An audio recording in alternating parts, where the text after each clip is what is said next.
Okay, good morning mga katestek. Sa araw na to magbibigay ako sa inyo ng tip. Tingnan nyo to mga katestek. Yung ilaw na yan, mababa lang po yan. Pwede kang gumamit ng kahit anong pwedeng pagpatungan o pag-akyatan mo para maabot po yan. Yan. Sa akit yan. Tingnan nyo po.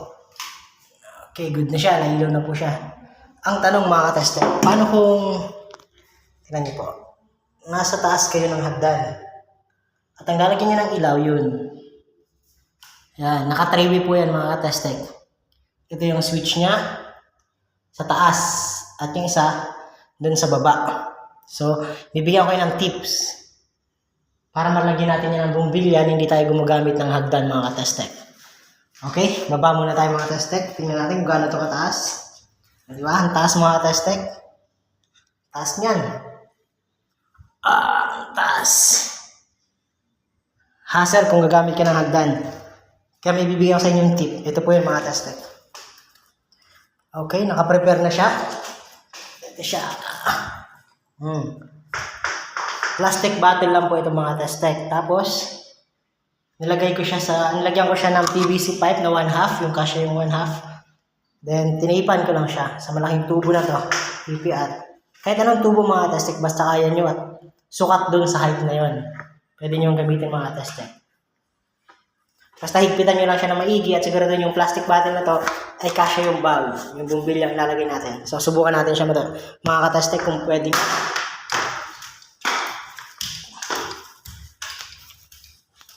Okay.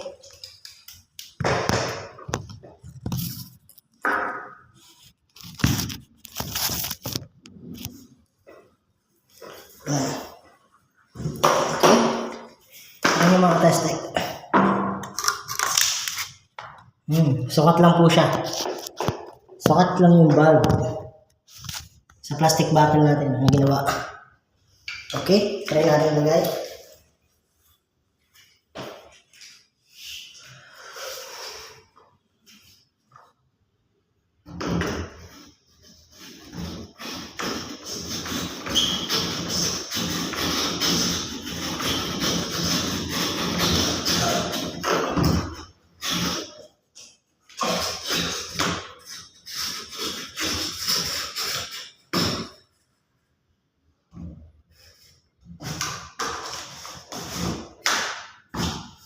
Okay.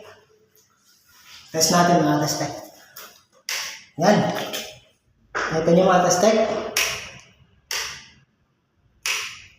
Yan. Yan. Naka-3-way po yan sa baba.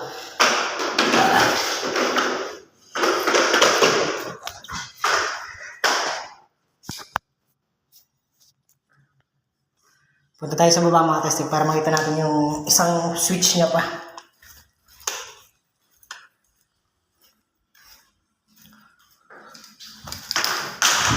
Ito yung mga testek. Yan. Yan yung 3-way niya. Kapag pinindot natin, tingnan yung mga testek, naka-off yan. Yan. Naka-3-way siya. Okay? Salamat mga testek.